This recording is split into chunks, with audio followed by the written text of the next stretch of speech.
dry white wine to create the sauce.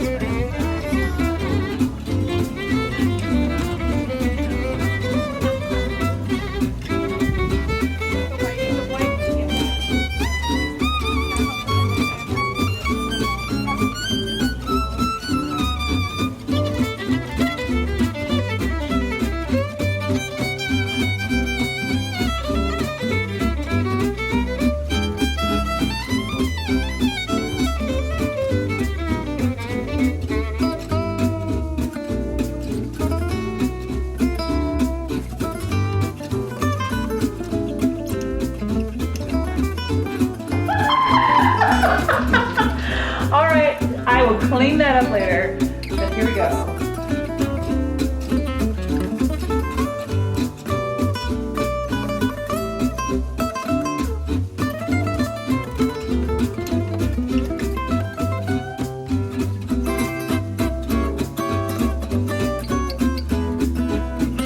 Add those few extra layers of flavor. There's a butteriness about it, there's a nuttiness from the fennel, and to me it's kind of like candy.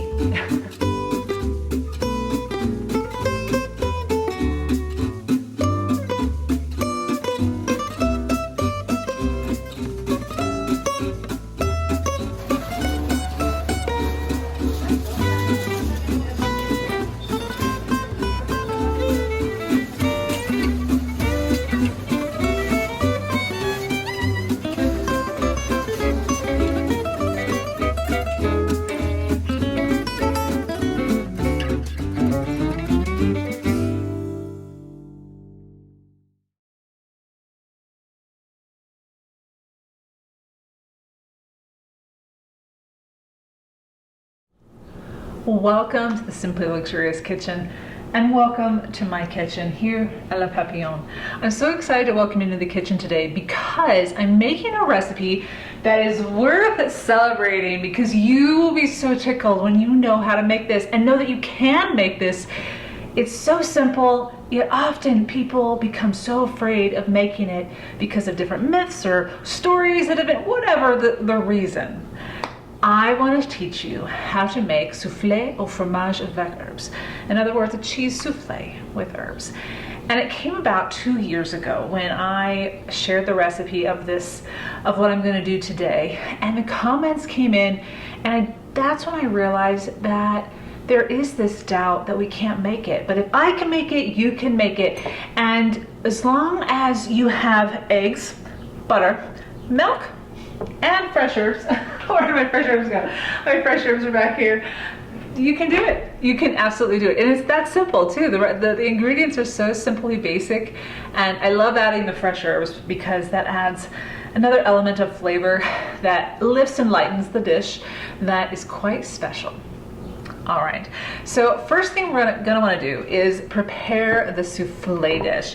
Now I have an 8-inch round souffle dish. You can put these into small souffle rounds, you can put them into larger, and it just wouldn't rise as high because it'd be less. But this works well. I get a good poof, about 2, sometimes 3 inches, depends on my luck, I guess. I've made it a handful of times and I've had different results, but it always rises at least 2 inches. So how we prepare the pan? We're gonna take some butter, and doesn't matter what kind of butter you use for this part of the process, but I use the same butter throughout. And you do want unsalted butter throughout this entire recipe, and you want as high quality as you can.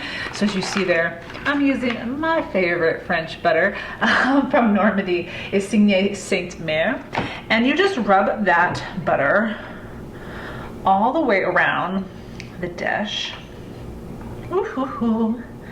And what you're going to do again is add more layers of flavor. And that, I think, when we start learning how to play with elevation of flavor, it really comes down to quality ingredients, but adding little touches of flavor throughout the making of the dish. And in this case, this is not only going to help it just easily be scooped out of the souffle pan, it's also, I just want to make sure I get all the nooks and crannies here. And I love putting my hands in butter. If you don't want to put your hands in butter, that's totally fine. Use wax paper, that would work well. Or the back side of the butter paper. Okay, I think I got it, okay. And then I have fresh Parmesan cheese here. Well, as fresh as I can find in Bend. But it is Parmigiano Reggiano. And I've shredded it, so you want it really fine. I love how fine this shredder gets it. This actually was from France. This is from Cat and Rabbit Hill in Normandy. Love that, her pop-up shops every month. But anyway, all you do is pour that in, and you're adding another element of flavor, salty, nutty, goody flavor, because the actual cheese you use in the dish is not going to be Parmesan. And I just want to make sure it's all the way around the sides. And if I have any extra coming out, put it right back in. You get to go back into this beautiful dish. Okay, that is ready for the souffle once we have it all mixed up. So we'll put this aside. And the next step is often a step that kind of seem to be intimidating, but I'll walk you through it. It's very simple, and it's the making of the roux, which then we turn into a bechamel sauce. A bechamel sauce is one of the 5 mother sauces in the French culinary batterie de cuisine, I guess you could say, or with regards to the fundamentals of French cooking. And batterie de cuisine is our tools, I guess. But it is a base that I use for macaroni and cheese. I use it for lasagna. There's so many different things you would use it for as a base. We're gonna make that, again, very few ingredients. Just flour, butter, milk, whole milk, salt, and a little bit of nutmeg. That's it. Now, one thing you wanna do while we're making the bechamel sauce is heat up or bring to a boil and then turn off the heat or take off the heat 1 whole cup, 1 whole cup of milk. So you want good milk, you don't want non-fat or 2% or whatever. Get the fat in there. That is part of the flavor. 1 cup. I'm gonna put that on the stove. I'm gonna turn it to about medium heat. But I do want to bring it to boil. I don't want to scald it, so I want to take my time, but do bring it to boil. Once it boils, just set it off to the side until we need it to finish the bechamel sauce. So again, I will go back to the stove and make the roux that turns into bechamel sauce, but before you start that, start heating up your milk. 1 cup, bring it to a boil. All right, here we go. All right, welcome to the stovetop. All right, so the milk I brought to a boil. You can see here, I brought it to a boil, turned it right back off, so it's warm, ready to go. Because this roux will not take that long to make. And all we do, a roux is essentially a thickening agent of equal parts flour and butter. What we add to it makes it the bechamel sauce. The milk, the nutmeg, the salt, that stuff. All right, so what we want here is on medium heat, melt the butter. Make sure it's medium. Okay, so we're gonna bring this to medium heat, then we're gonna add the butter. Okay, my pan's hot. I'm gonna add 3 tablespoons of unsalted butter, which is about 30 grams. Again, unsalted butter, the highest quality you can find. We're gonna let that melt down. My 3 tablespoons of flour are here ready to go. My milk is ready to go because it's kind of a succession of events. You don't have to make it super fast. You just don't want to leave the stove. So here we go. My butter is melting. Perfect. Now I'm going to add the 3 tablespoons of flour. You want this to combine, so still use a wooden spoon, and you do specifically want a wooden spoon. This is going to enable you to combine everything. Nothing's going to get stuck, and it's going to be easy to move it around really quickly when you need to, once you've turned or poured the milk into it. Okay, this is becoming combined. Now it's still over medium heat. That's important. Okay, look what this looks like. You see how it's coming to a boil? You can see a bubble, not a boil, but bubbles, small bubbles. Okay, take it off the heat, okay? Move it over here. This is when the milk gets poured in. It's a little hot, so I'm gonna hold it with my pants there. Pour in the cup of milk. Perfect. Still using a wooden spoon. Mix it really quickly to combine. All right. Don't put it back on the stove just yet. All right, and you should, as long as you do it, you know, pour the milk, start mixing really quickly, you will not get lumps. So do not worry about lumps if you do it that way. I've never had an issue with lumps. The key is to make sure it does come to those small little boils first, then pour the milk in, then stir it up. Then once everything is combined, get all the corners. This is looking good. I didn't even know that there was flour in there, but there is. Now turn it back to medium to high heat. And just for 1 minute, stir it the whole time, but for 1 minute, we're going to cook it and make sure that flour taste is removed from the sauce, the bechamel sauce. So now you have bechamel sauce with just the flour and the butter. You had roux, R-O-U-X. And now with the milk, you have bechamel sauce. You did it. We'll flavor it here in a second once we take it off the stove. But basically what you're doing now is you're heating it up until it's the consistency of thickness that you want. And oh, it's already getting thick. Look at that. See how quickly that happened? Medium heat though. Mine might have been a little bit too hot. Oh, there we go. Beautiful. That's what I want right there. Now, the oven is off. We're going to season this. I want a pinch of salt. I want a little bit of black pepper, freshly ground. And I want nutmeg. Yes, nutmeg. What? Pinch of nutmeg. Oops, my towel just fell out. Nutmeg is added, as we know, to sweet cookies and pies. It's also added to savory dishes. Why? It adds another, you can say it with me, layer of flavor. It has a warm, kind of subtly warm, subtly spicy, I should say more subtle spicy, but it's warm, subtly spicy, and it just, again, adds something that you won't say, oh, that's nutmeg. You'll say, ah, oh. Again, I read again over and over that they say it adds a depth of flavor. My question is always, what do you mean by depth of flavor?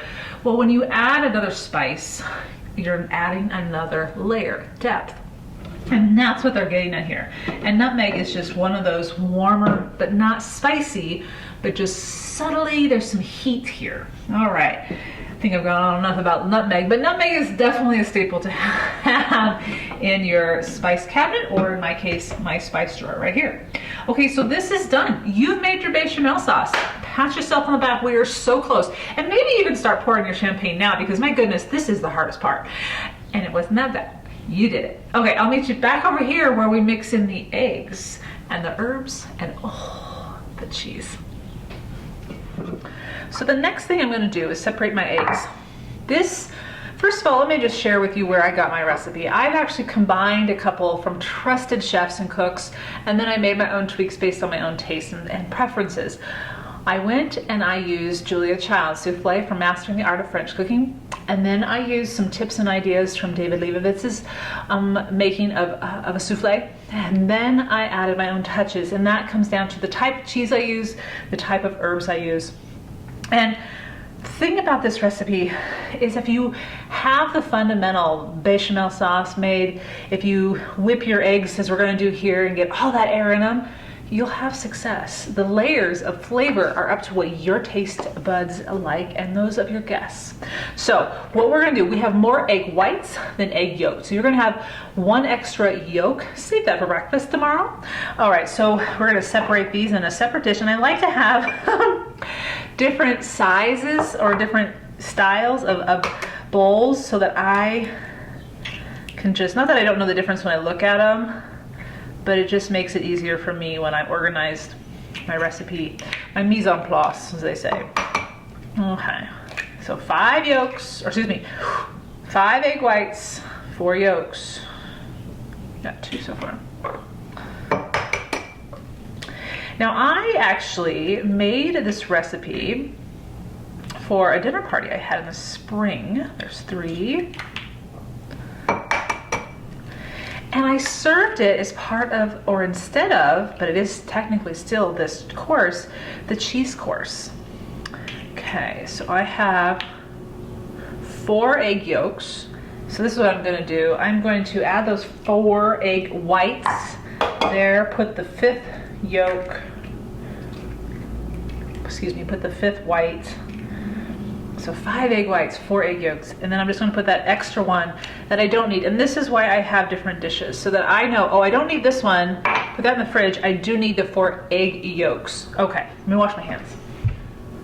So we have the egg whites, put some aside for a second. We have the egg yolks. We just took the bechamel sauce off the stove. It's warm. So we want to add, with a wooden spoon, we want to add 1 yolk at a time and mix it into the bechamel sauce before we add the cheese and the herbs. And just add 1 at a time so that it doesn't get clumpy. Okay, or 2 at a time. It's not going to hurt it entirely. I've done it where I add 2 or 3 at a time actually, but just, if you don't want it clumpy, just take your time.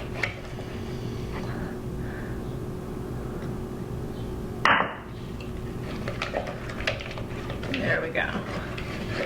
And this is going to create the substance because the egg whites add the lift, the eggs add the substance, the protein, because it is a protein. So it is a full meal deal, really. You have the herbs, you have the eggs, you have the fat, and then you pair it with a green salad. Even though the herbs are obviously vegetable, there's not a lot in there. Pair it with a vegetable that is a side salad. That's usually what I do, or something else of your choice.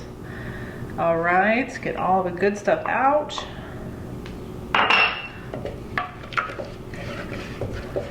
There we go. Now if you accidentally added the cheese and the herbs before you added the egg yolks, I've done this before, it doesn't matter. You're gonna be okay. Just make sure the sauce is still warm. That's the key. And I still would add, either way, the egg yolks 1 at a time to keep it as creamy as possible.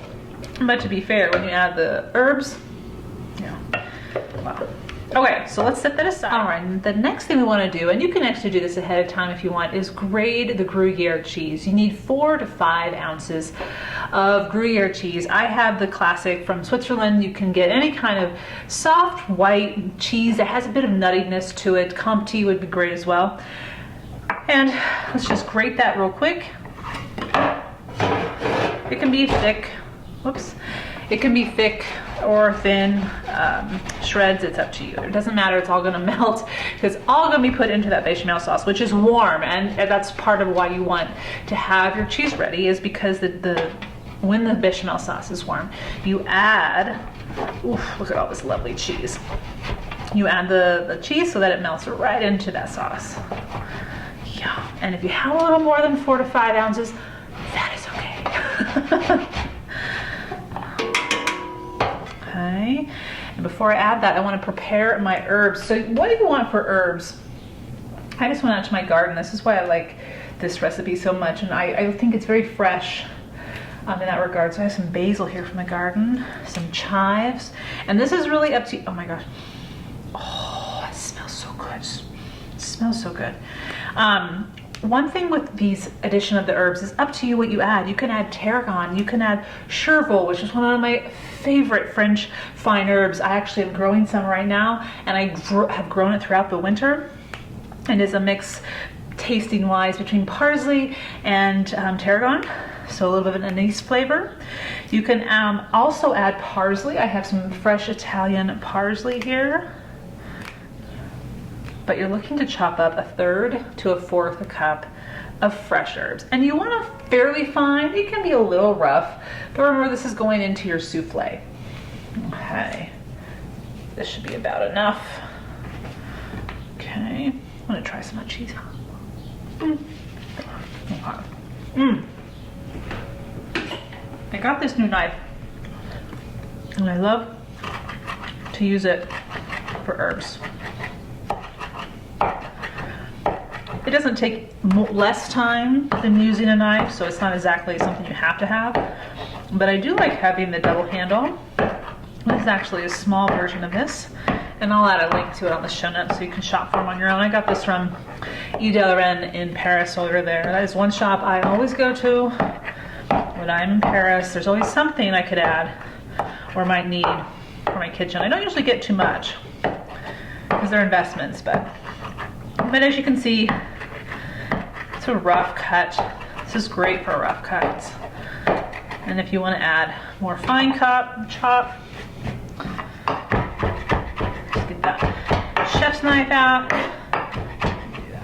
Now, we have the good stuff for the souffle. We have our bechamel sauce. Keep your wooden spoon handy. Let's first add the cheese. Mix that in. That sauce is still warm, so it's perfect. Add all the extra cheese here. Nothing gets left behind. Join the party. Now, we're gonna add the herbs.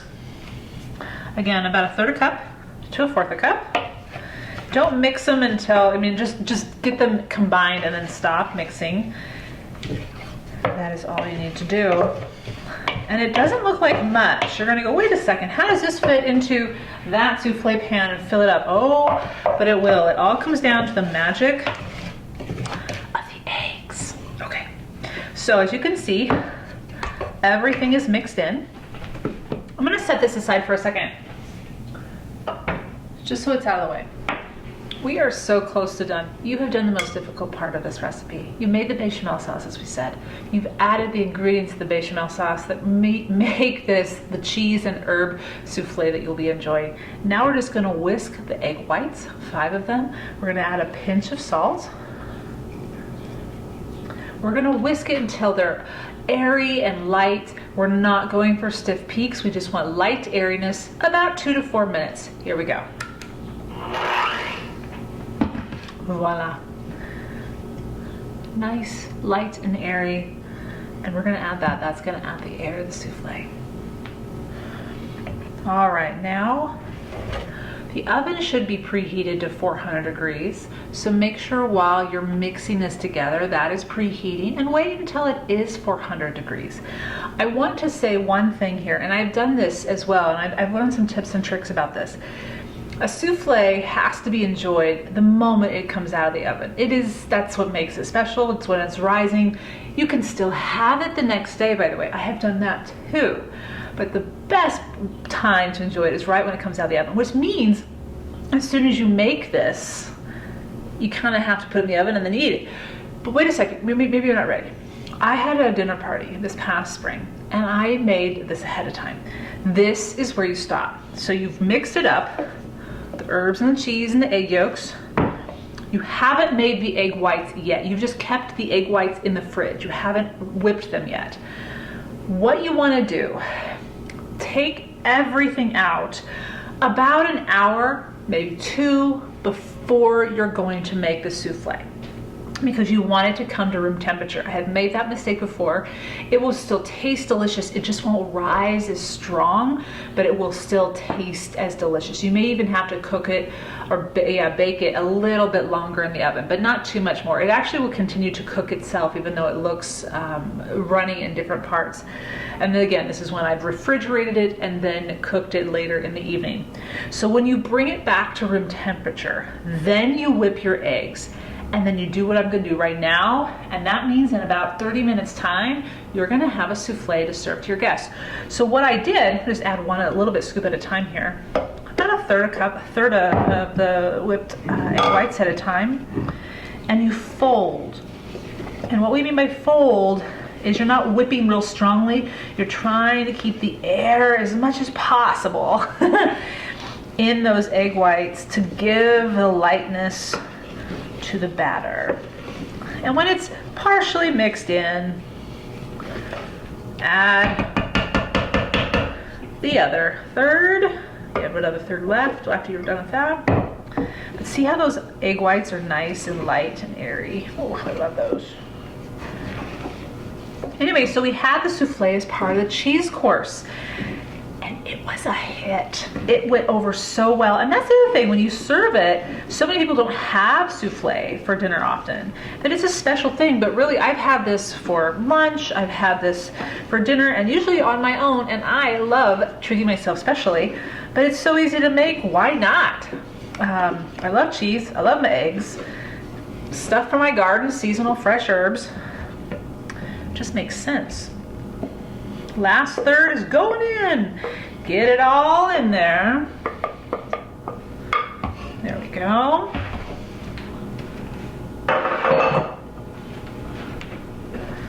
Oh, this is looking so good. And it's so light. It's amazing how that sauce lightens up, expands even as you're just mixing it. just love this recipe. So it's a particularly lovely spring dish. Fall dish too, because it's cozy and warm. But it also, in the fall, you still have some of your herbs from the garden. You can go grab fresh from the garden or from the market.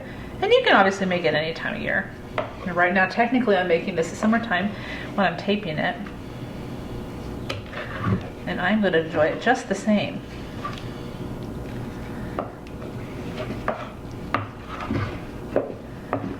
Okay, so I'm just folding everything in. Take a picture of that for you.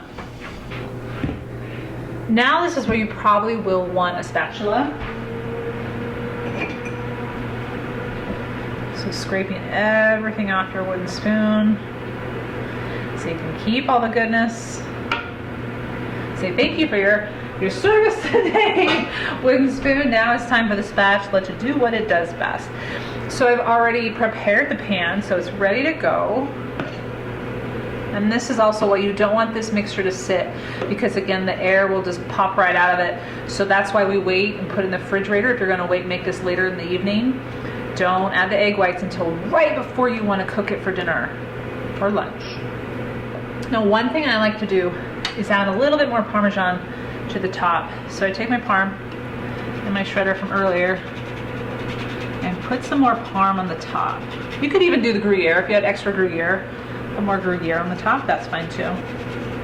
But I do like adding the cheese on the top. Not only does it get add a little more flavor, but it actually creates a lovely little top, because the cheese will also crisp up a little bit too.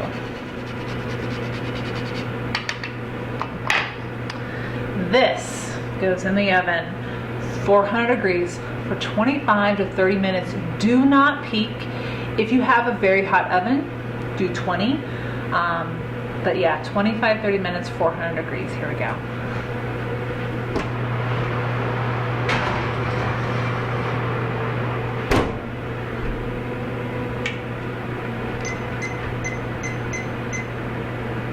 We'll see you in 25 minutes.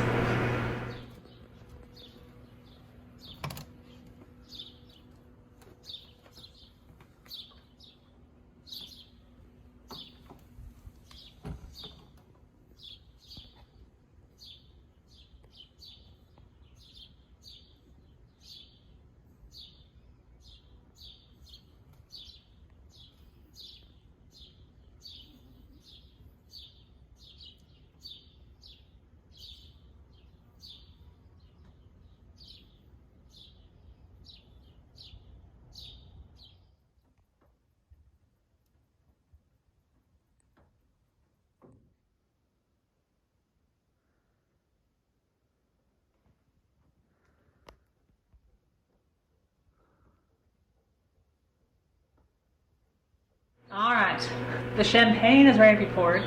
I've left the door open to my kitchen garden because, as you can see here, Norman is out basking in the sunshine. I think he might be coming in now. And the birds are just chattering away. As I was waiting for the soufflé to bake, they really started to talk. But now it is time to take the soufflé out. I have had mine in for 30 minutes, and I did check it towards the end, and that is okay. It will not shrink by you just peeking there at the end. It really won't. But you don't want to keep an eye on it, keep checking it and letting air in and out. Here comes Mr. Norman. Hello, Bubba. Want to come check this out with me? Come here. Come. So let's get this out of the oven. So, no, it's hot.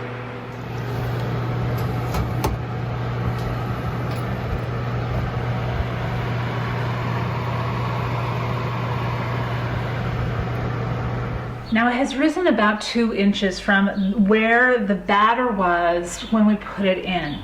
Now I'm sure you've seen the ones that are overflowing, and it just put it in a smaller soufflé dish to make it do that. But it's already starting to go down. So this is why you want to serve it immediately.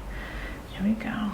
And the crispy top from putting the Parmesan on, but also just the bake at 400 degrees.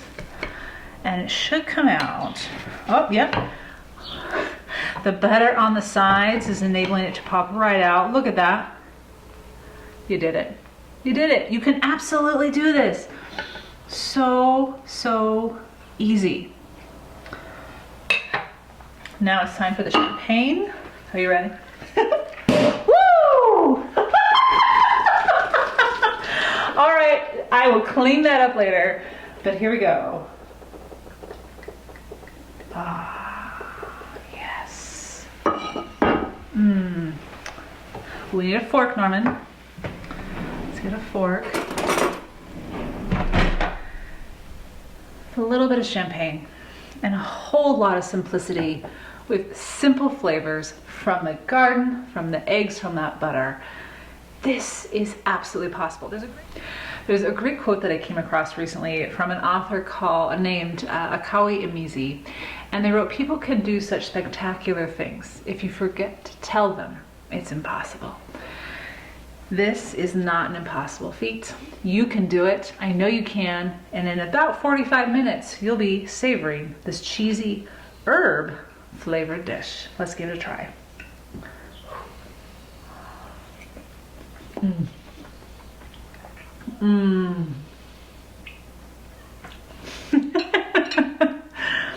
The cheese, the lightness, that's what always amazes me about soufflés, the lightness, and that extra layer of herb flavoring that is directly from the garden or the market. So full of flavor. Gotta add some champagne here. And the bubbles and the lightness.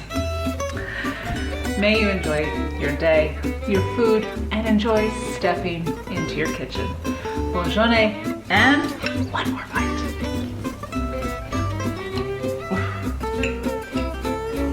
Big one.